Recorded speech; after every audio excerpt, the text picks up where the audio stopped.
कुछ दरवाजे बाहर नहीं खुलते, वे भीतर ले जाते हैं। आज 90वां दिन था। पूरा दिन मैं कमरे से बाहर नहीं निकला। मैंने निर्णय कर लिया था, आज जो होगा सामने से देखूंगा। कमरा पहले से अधिक शांत था, जैसे किसी प्रतीक्षा में हो। रात गहरी हो चुकी थी। घड़ी की सुइयां धीरे धीरे सरक रही थी। 2:16, 2:17।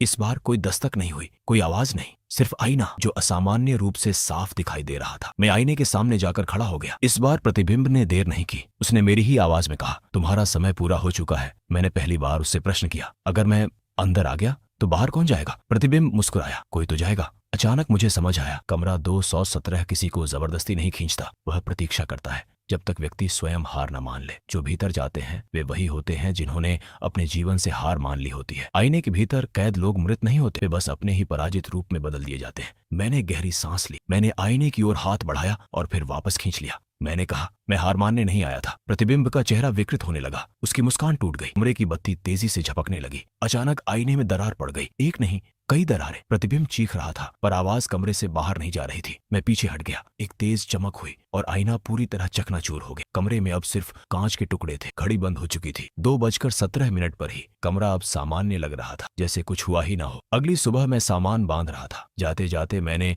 दीवार पर लगे छोटे से स्टील के हैंगर में अपना चेहरा देखा। एक क्षण के लिए मेरी आंखों ने पलक झपकने में देर कर दी। मैं रुक गया। फिर सब सामान्य हो गया। मैं मुस्कुराया और कमरे से बाहर निकल गया। दरवाजा बंद हुआ।